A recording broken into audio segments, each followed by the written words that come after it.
In this video, we are going to present about full duplex transmission in physical and MAC layers for 5G mobile wireless networks. This is a reference of selected paper presentation. Full duplex transmission in physical and MAC layers for 5G mobile wireless networks, which is taken from IEEE Wireless Communications in 2015. This is the outline of our presentation. It includes introduction, objectives, full duplex transmission model for 5G networks, implementation of full duplex transmission in physical and MAC layers, performance evaluation, and as well as conclusion. Nowadays, 4G mobile wireless networks are widely deployed in all 4G based mobile devices. Two types of modes are used in 4G mobile wireless network, which are half duplex FDD mode and half duplex TDD mode. In half duplex FDD mode, the transmit and receive are used different frequencies. The uplink and downlink signals are separated by orthogonal frequency band.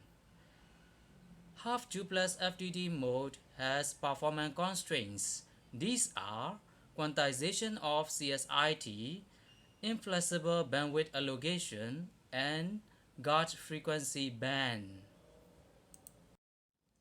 I will briefly explain these performance constraints. Quantization of CSIT. The quantization of CSIT is a quantization process that needs to be taken by receiver to feedback channel state information to the transmitter. Inflexible bandwidth allocation. It means, due to fixed frequency bands are used, it is unable to dynamically reassign bandwidth as per the requirement of heavy traffic demand. Gauge frequency band. The extra resource of frequency range to avoid interference between transmission and reception. In half duplex TDD mode, different time slots are used for transmission and receiving. The uplink and downlink signals are separated in orthogonal time slots. Similar to the FDD mode, TDD mode also has performance constraints. These are duplexing delay in MAC, the out-of-date CSIT, guard interval between uplink and downlink. Let me introduce one by one. Duplexing delay in MAC. The duplexing delay is a delay between uplink and downlink frame caused by service discontinuous. The out-of-date CSIT. Due to duplexing delay, CSIT may be out of date. Guard interval between uplink and downlink. The time interval taken to switch from transmit mode to receive mode. These performance constraints will lead to deficiency in lower spectrum efficiency in all 4G based networks. To overcome these performance constraints, the paper proposed to improve spectrum efficiency by implementing full duplex transmission in 5G mobile networks. The figures show full duplex model. There are one base station and 6 user equipments. The base station is centrally localized and communicate directly with user equipments. There are two types of transmission, which are bidirectional transmission and unidirectional transmissions. BT1 and BT2 represent bidirectional transmission as shown in figure. UT1 and UT2 represent unidirectional transmission as shown in figure. Let me explain bidirectional transmission and unidirectional transmission. Bidirectional transmission. The communication happens between two nodes and each of them has one transmitter and one receiver. Unidirectional transmission. The first node, equipped with only one transmitter, sends its information to the second node equipped with receivers and transmitter. At the same time, the second node transmits its own information to the third node equipped with only one receiver. Advantages of full duplex mode over FDD mode. In half duplex FDD, it needs quantization for CSIT in receiver to feedback the CSIT to transmitter. This may lead to degrade the quality of CSIT. However, in full duplex mode, uplink and downlink use the same frequency band and their responses are reciprocal to each other. The user can easily estimate the channel. So, the quantization and CSIT delivery is not needed. In half duplex FDD, inflexible bandwidth allocation is happen. As transmit and receive use fixed frequency bandwidth, it can't adjust the bandwidth when there is higher traffic demand. In full duplex mode, owing to the usage of same frequency band, uplink and downlink can share entire bandwidth at the same time. Hence, the bandwidth can be assigned dynamically. In half duplex FDD, extra frequency range is required to avoid interference. In contrast, in full duplex mode, as the same frequency band is used for uplink and downlink, no need to use gut band frequency to avoid interference. Advantages of full duplex mode over DDD modes. In half duplex DDD mode, duplexing delay is required due to service discontinuous between uplink and downlink frames. However, in full duplex mode, duplexing delay is not required. The CSIT may be out of date due to duplexing delay in half duplex DDD mode. In contrast, full duplex mode CSIT out of date problem doesn't exist because there is no duplexing delay in full duplex mode. Guard frequency bands is needed to switch from transmit mode to receive mode in half duplex delay. But guard frequency band is not needed in full duplex mode.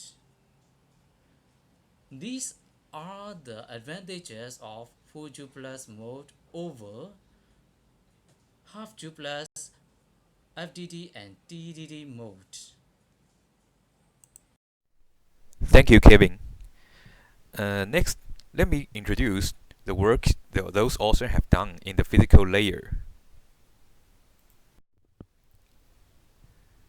A major challenge from 5G full duplex transmission is a phenomenon called self-interference. This paper did not touch in depth of this phenomenon.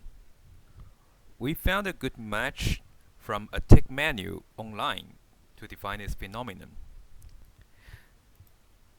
In the figure below, when E4 is sending data to E1, nodes E2 and E3 are also communicate under the same frequency band. The near distance from E2 to E1 and E3 to E1 will interfere the signal from E4 to E1. Self-interference is a problem at the receiver side, not from the TX side. In this paper, two full duplex transmission models are built. This is the first one, bidirectional transmission. Two nodes, A and B, each one has both TX and RX. They are capable of transmitting data and receiving data at the same time. The problem is, a working TX will cause self-interference to the RX on the same node. There are two ways to solve this problem. The first is ADIC, with full name Analog or Digital Interference Cancellation. The second one is called PDIS, Propagation Domain Interference Suppression. Imagine you are, say, go left while having a go right from a similar voice. Your ear hears go left from yourself also. ADIC is just to help you to know that go left is from your mouth, please ignore it. While PDIS stops go left reaching your ear, so you will not feel interfered. The second transmission model is called unidirectional transmission. I'm not going to explain it with CDE because it's quite confusing, so I start with C stands for human, D is a witch, and E is a ghost. So by nature, a human and a ghost, they separate by different words. So there's no way for the communication from the human to the ghost. A working way is that the human requests for a channel from the witch so that the witch convey the message to the ghost. So this is called unidirectional transmission. This paper derived the effect Tx power. PA is the effect transmission power of node A. R0 stands for the cutoff as a ratio for this channel. Kb is called self-interference coefficient with a value between 0 and 1. Gamma AB is the overall channel gain from node A to node B. This one is for the power allocation formula for the unidirectional transmission. Let's assume the direction is from C to D and then to E. As self-interference only happens to D, there is no Kc or Ke, so the coefficient is only for Kd. Next, let's see their work on the MUC layer. Before we move on, let's go through one term called hidden terminal first. In unidirectional case, the human or the ghost could not know the status of each other. If both of them request communication, like this, the witch will collapse, the system fail. Bidirectional will not have such problem as they directly communicate with each other. So bear in mind that in the unidirectional system, there will be that problem. There is a protocol called RTS. FCTS MUC is developed in this paper. It is based on the RTS CTS protocol in IEEE 802.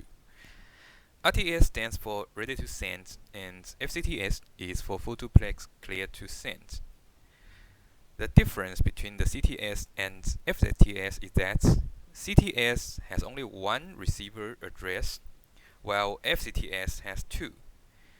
Take below picture as an example. If node A sends one RTS, node B will respond an FCTS which contains receiving address of node B. If another receiving address is node A, then it is a bidirectional transmission. If the second address is not node A but a third node, it is unidirectional, which you can see as below. Let's take a look of how the bidirectional transmission model works on time frame. Node A sends an RTS to node B, then wait for SIFS, which is a predefined waiting time from IEEE 802 standards. Node B sends FCTS as a response and wait for SIFS, saying it is ready, and want to send something to A also. A responds ready to receive, then both nodes transfer data at the same time. In the end, both receiver sends acknowledged signal to end the communication. The unidirectional model is pretty much the same, just the second receiver becomes E. As a performance evaluation, this paper provides three data blocks based on simulation, not from hardware experiments. The first one is Tx power over instantaneous SNR. The smaller the self-interference coefficient, meaning the more serious the self-interference is, the more Tx power is required to get the same instantaneous SNR at the Rx site. The second plot is the transmission rate comparison over channel SNR.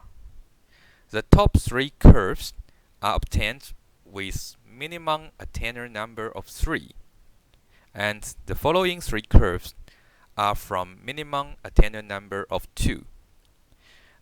From the plots, of course, the more attenuator number is, the faster the data rate. Unidirectional model is slightly faster than the bidirectional model. From this plot, we can see that they roughly double the data rates of the half duplex, which is, comply with the theory. The last plot is a comparison of throughput over the transmission probability.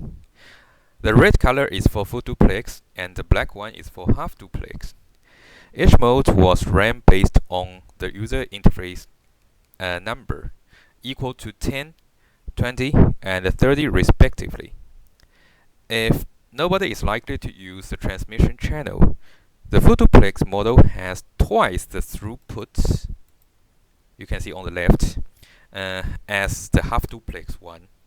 However, if the probability, that the transmission is required by each user, is approached to 0.2, which is their maximum number, and then the number of users become the 30, we can see the small circle on the right. The 5G full duplex is just barely better than the 4G half duplex. I think they need to make this model better because it does not explain advantages of 5G over the 4G network. So I think maybe there's some further studies needs to do on this part. So in the end, we can conclude that the self-interference could be overcome by optimal power allocation. The hidden terminal problem exists in 5G network, but could be solved. A 5G full duplex wireless network reaches almost double data rate compared with 4G half duplex network. Thank you all.